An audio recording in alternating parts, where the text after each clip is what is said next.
तुम्हीही कधी आंबट गोड कवठाची चटणी ट्राय केली आहे का? नसेल केली तर आता ही रेसिपी बघून नक्की करून बघा. अतिशय पौष्टिक अशी ही चटणी आहे. रोजच्या जेवणासोबत तोंडी लावायला एकदम बेस्ट ऑप्शन आहे. तर माझ्याकडे ही 2 कवठ आहेत. आमच्याकडे या फळाला कवठ म्हणतात. तुमच्याकडे या फळाला काय म्हणतात हे कमेंट्समध्ये मला नक्की कळवा. बाहेरून हे थोडे कडक असतात आणि यामध्ये याचा आतमध्ये थोडासा पल्प असतो, थोडा सॉफ्ट असतो. या पल्पची चव थोडीफार चिंचेसारखी असते. अगदी आंबट नाही आणि अगदी गोडही नाही. आंबट गोड अशी चव असते. तर कवट फोडून त्याच्या आतला मी पल्प काढून घेतलाय आणि जितका पल्प होता त्याचा अर्धा मी गुळ घेतलाय. तर माझ्याकडे बरोबर अर्धा कप पल्प होता, तर मी पाव कप गुळ घेतलाय. अगदी जर चटणी गोड हवी असेल तर गुळाचं प्रमाण थोडंसं वाढवायचं. इथे मी ब्लॅक सॉल्ट थोडंसं घालते. माझ्याकडे ब्लॅक सॉल्ट आहे म्हणून मी वापरते. साधं मीठ वापरलं तरी चालेल. अगदी चिमूटभर हिंग घालायचे. त्यानंतर अर्धा चमचा धना पावडर, अर्धा चमचा हळद आणि 1 ते 1.5 चमचा लाल तिखट घालायचं आहे. यामुळे आंबट गोड तिखट अशी चव या चटणीला छान येते. आणि आता यामध्ये घातली मी 1 चमचा जिरे पावडर.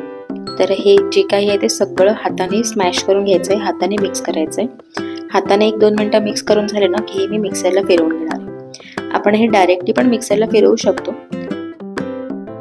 पण मी आधी थोडंसं हाताने मिक्स करून घेते आणि त्यानंतर मिक्सरला फिरवून घेते.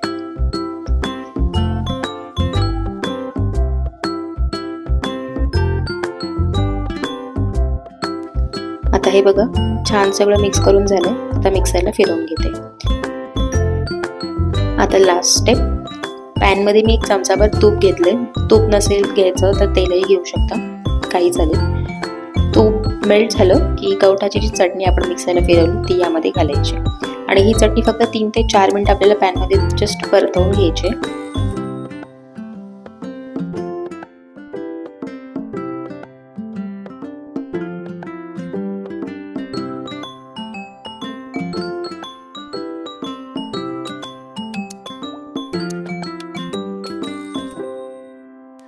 ही चटणी तेलात किंवा तुपात परतवून घेतल्यामुळे ना त्याचे फ्लेवर अजून एनहान्स होतात आणि एकतर या चटणीची शेल्फ लाईफ वाढते आणि एकदम टँगी फ्लेवर येतो. तुम्ही नक्की करून बघा ही चटणी.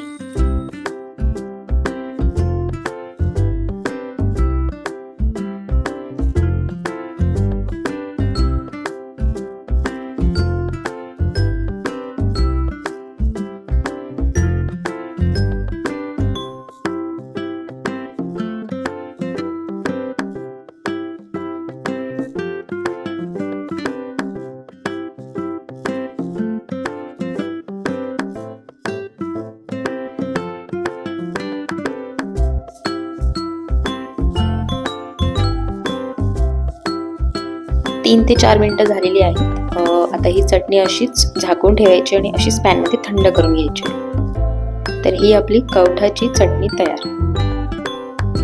एकदम साधी सोपी रेसिपी आहे आणि एकदम पौष्टिक आहे. जर तुम्हाला बाजारात कवठाची फळं मिळाली तर ही चटणी नक्की करून बघा.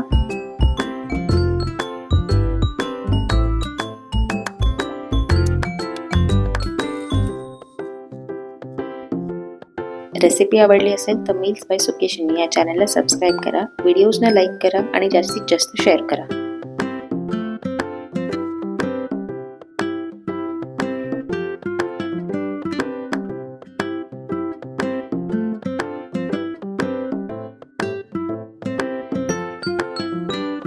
Thank you so much for watching.